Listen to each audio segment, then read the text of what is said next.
পতিতাদের অবশ্যই শ্রমের মর্যাদা দিতে হবে। পতিতা বেশ্যাবৃত্তি একটা শ্রম, তারা শ্রমিক, এই মর্যাদা তাদেরকে দিতে হবে। কারণ পতিতাদের কারণেই আপনার আমার মা বোন নিরাপদ। আজকে যদি পতিতা না থাকতো তাহলে সমাজে ধর্ষণ বেড়ে যেত, খুন খারাপি বেড়ে যেত, ইফটিজিং বেড়ে যেত। সুতরাং পতিতাদের অবশ্যই শ্রমিকের মর্যাদা দিতে হবে, এমনটাই দাবি করেছে নারী সংস্কার কমিশন। আসুন আমরা বিস্তারিত জানি। পতিতাদের আরও একটি যুক্তি হচ্ছে, বাংলাদেশে পতিতা বৃত্তি করে একজন আর দুইজন না, 1000 আর 2000 না, লক্ষ লক্ষ নারী তাদের জীবিকা নির্বাহ করে। এই পতিতা বেশ্যাবৃত্তির মাধ্যমে সংসার পরিচালনা করে, স্বামী সন্তানের খরচ বহন করে, মা বাবার চিকিৎসা করে। সুতরাং এমন একটা কাজকে কেন মর্যাদাবান পেশা হিসাবে রাষ্ট্র ঘোষণা করবে না, এমনটাই জানতে চেয়েছে বাংলাদেশ পতিতা সমিতি এবং নারী সংস্কার কমিশন। আসুন আমরা যুক্তিতে আসি। যারা পতিতাকে পেশা হিসাবে স্বীকৃতি চেয়েছে এবং পতিতাদের শ্রমের মর্যাদা বা শ্রমিকের মর্যাদা চেয়েছে, আসলে তারা কি কখনো পতিতাদের সাথে আলোচনা করে এই দাবি করেছে? বাংলাদেশের কোন পতিতা চায় যে তার সন্তানও পতিতা বেশ্যা বৃত্তিতে নিযুক্ত হোক? নারী কোন ফ্যামিলি চাইবে যে তার সন্তান এটাকে পেশা হিসেবে গ্রহণ করুক? কিছুদিন আগে এক ভদ্রলোক বলেছিল যে আমি লাইসেন্স করা মদ খাই। মদ আবার লাইসেন্স হয় কিভাবে? এখন এই যে লাইসেন্সের মাধ্যমে একটা হারাম জিনিসকে হালাল করে দেওয়া হলো। আল্লাহ তাআলা হারাম করেছেন, কিন্তু রাষ্ট্রীয়ভাবে হালাল করে দেওয়া হয়েছে। কিছু কিছু পার্সন এই মদকে লাইসেন্স করে নিয়েছে। আবার যদি এরকমের কোনো প্রতিষ্ঠান পতিতা বৃত্তিকে যদি লাইসেন্স করে নেয়, তখন এটা আল্লাহ তাআলার বিধানের উপর চরম বৃদ্ধাঙ্গুলি প্রদর্শন করা হবে কিনা।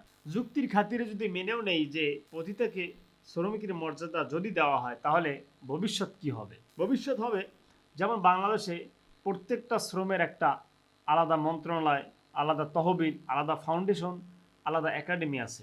বিশেষ করে আপনার সন্তানকে যদি আপনি ইঞ্জিনিয়ার বানাতে চান, বাংলাদেশ সরকার সেখানে সাপোর্ট দেয়। ডাক্তার বানাতে চান, আপনার সরকার, বাংলাদেশ সরকার আপনাকে সাপোর্ট দিবে। ঠিক তদ্রূপভাবে এই পতিতাও যদি পেশার এবং শ্রমের মর্যাদা পায়, তাহলে বাংলাদেশ পতিতা কমিশন, বাংলাদেশ পতিতা ফাউন্ডেশন, বাংলাদেশ পতিতা প্রশিক্ষণ কেন্দ্র, বাংলাদেশ পতিতা মন্ত্রণালয়, এগুলোরও ভবিষ্যতে দরকার হবে। কারণ যদি এটা বৈধ পেশা হিসেবে স্বীকৃতি পায়, তখন বৈধ পেশার আবার বৈধ মন্ত্রণালয় দরকার আছে না? তখন তো এটা বাংলাদেশের রাষ্ট্রের জায়েজ হয়ে যাবে। এজন্য আমাদের ভেবেচিন্তে সামনে এগোতে হবে। যারা এটাকে অনুমোদন দিয়েছেন, সাবধান।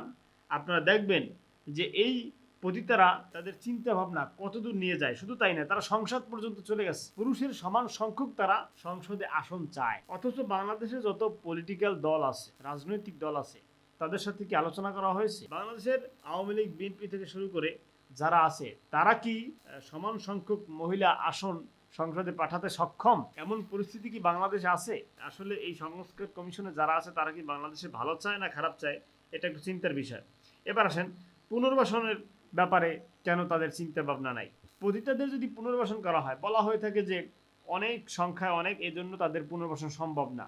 আরে ভাই, বাংলাদেশ তো, এই বাংলাদেশে 25 লক্ষ মাদকাসক্তদের জন্য যদি পুনর্বাসনের ব্যবস্থা করা যায়, তাহলে 1 থেকে 1.5 লক্ষ পতিতাদের কেন পুনর্বাসনের ব্যবস্থা করা যাবে না? এই বাংলাদেশ তো সেই বাংলাদেশ যেখানে 4 থেকে 5 লক্ষ রোহিঙ্গারা বসবাস করে। তাদের জীবনযাপনের সকল প্রকার রিস্ক, নিরাপত্তার জন্য, তাদের আহারের জন্য, তাদের রিজিকের ব্যবস্থা ইত্যাদি সব তো এই বাংলাদেশের সরকার বা এই বাংলার মানুষ ব্যবস্থা করতেছে। তাহলে পতিতাদের ব্যাপারে কেন বাংলাদেশ সরকার পারবে না? আমি তো মনে করি যে একটু সদিচ্ছা থাকলেই এটা সম্ভব। যে কোনো সরকারই যদি একটু চেষ্টা করে, একটু ফিকির করে, তাহলেই এই পতিতাদের পুনর্বাসন করতে পারে সম্মানজনক পেশায়। তাদেরকে বিভিন্ন কাজের প্রশিক্ষণ দিয়ে দক্ষ শ্রমিক হিসাবে বাংলাদেশের বিভিন্ন ফ্যাক্টরিতে, বিভিন্ন সেক্টরে তাদেরকে বসানো যায়, তাদেরকে ব্যবহার করা যায় বলে আমি মনে করি। সুতরাং আজকে আলোচনা থেকে আমরা এটাই বলতে চাই যে আমরা পতিতাদের সম্মানজনক পুনর্বাসন চাই। আমরা তাদের পেশার বৈধতা বা স্বীকৃতি এটা আমরা চাই না। আমাদের কথা স্পষ্ট।